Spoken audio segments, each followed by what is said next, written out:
whenever we come to the gatherings of Quran, Sunnah, Ahadith, anything like that, Masjid, Jumu'ah, Eidain, we should apply perfume.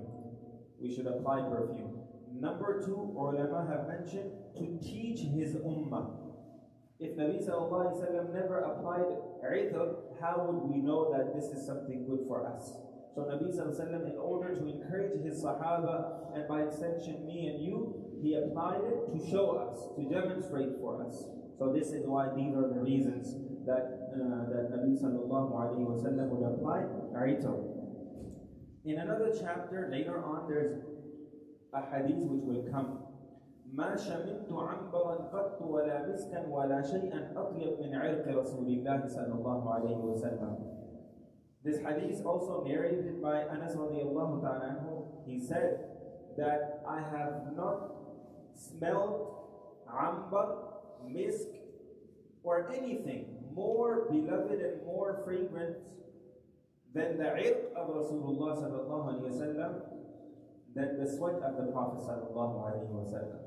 لم يكن النبي صلى الله عليه وسلم يمر في طريق.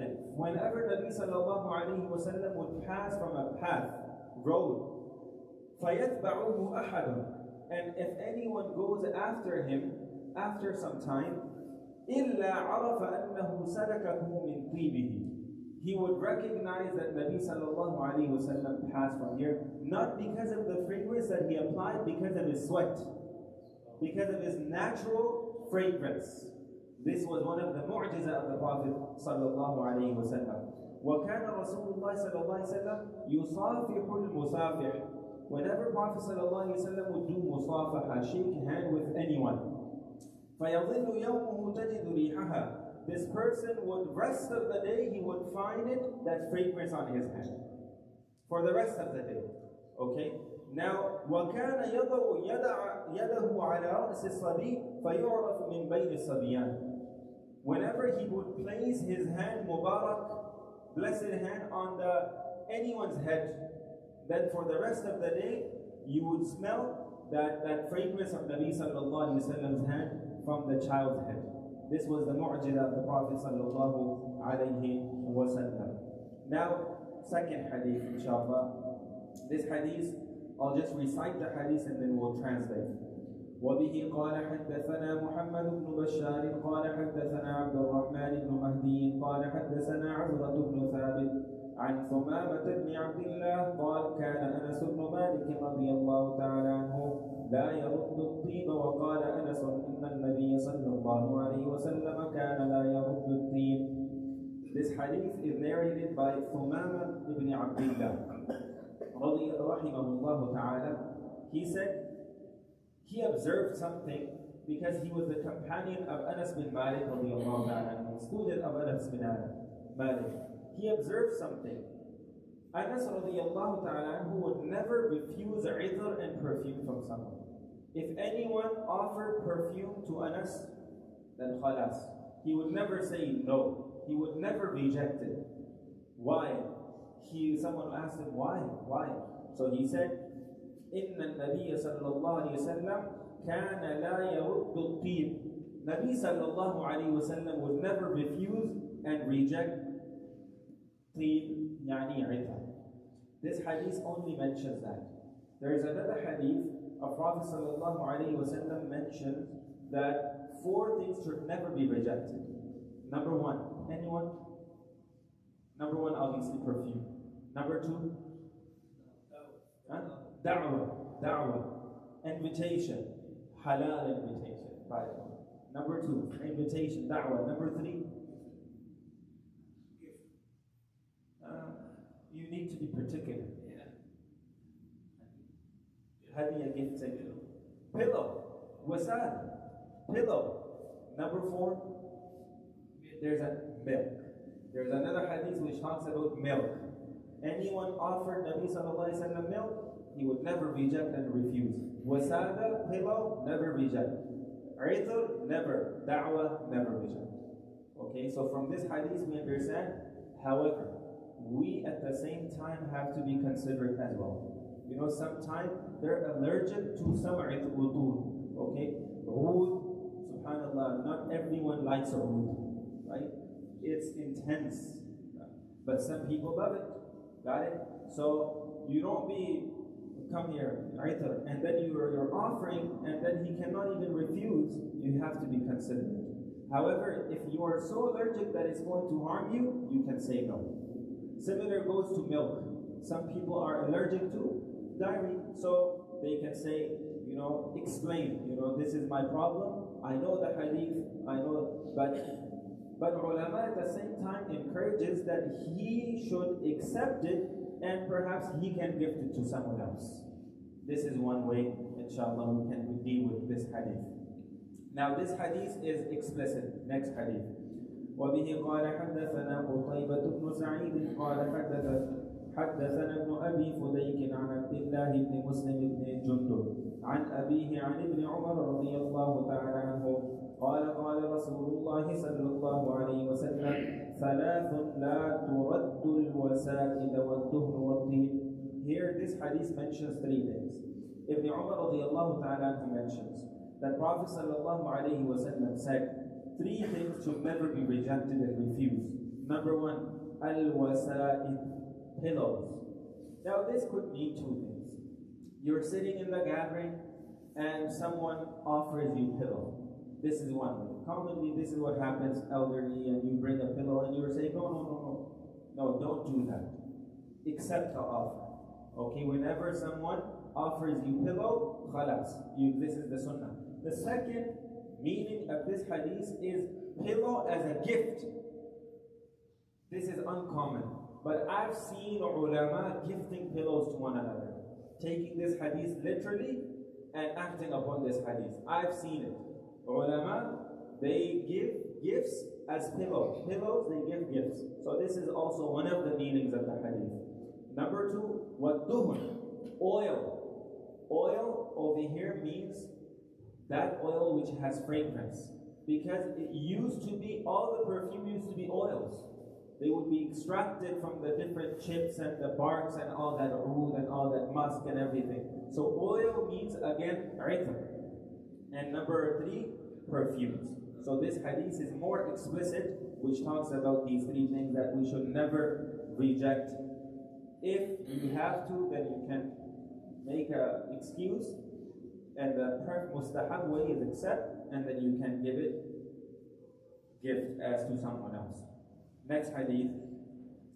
وبه قال حدثنا محمود بن غيلان قال حدثنا أبو داود الحفري عن سفيان عن الجريري عن أبي نضرة عن رجل هو الطفاوي عن أبي هريرة رضي الله تعالى عنه قال رسول الله صلى الله عليه وسلم طيب الرجال ما ظهر ريحه وخفي لونه وطيب النساء ما ظهر لونه وخفي ريحه. This hadith is very important for us to understand.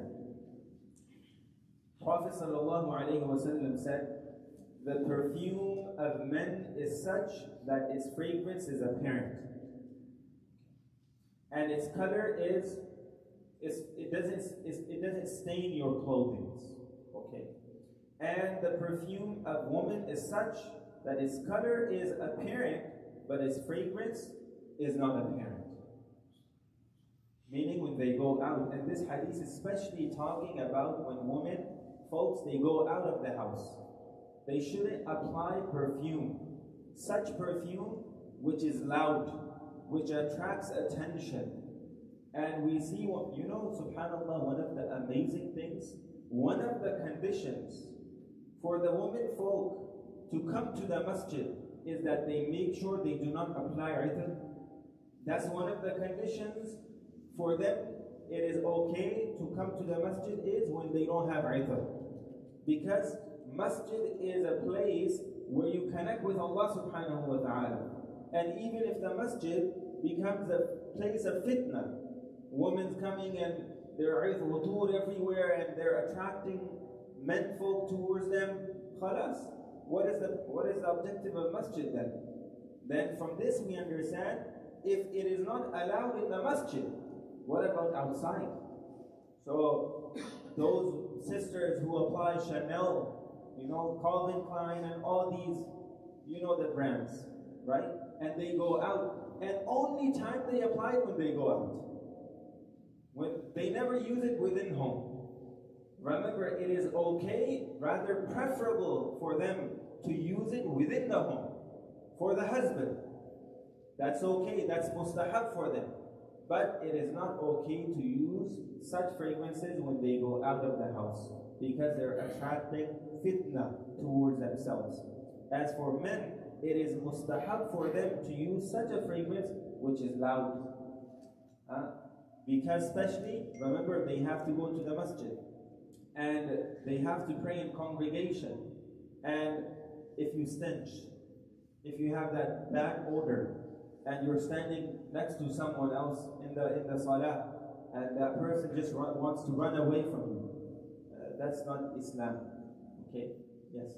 Same way goes with the woman. You know, sometimes they come cooking, they have smell from the onions, all that. So they can just take a shower, they can take, yeah, they can take a shower, but not apply a perfume. But they can apply perfume which is not loud, which doesn't attract. You know, nowadays the perfumes that we have, they're so loud, subhanAllah. If they pass by a mile away, you smell the fragrance. It shouldn't be like that. But maybe some other udur which are, as we've understood, subtle, that's okay for them. Obviously, they're not allowed, they shouldn't come. It's not encouraged to come in such state to the masjid. Even within their home, when they're praying, they have to be clean. Because al-tuhuru shatrul iman. Nadafa, Islam encourages nadafa and cleanliness.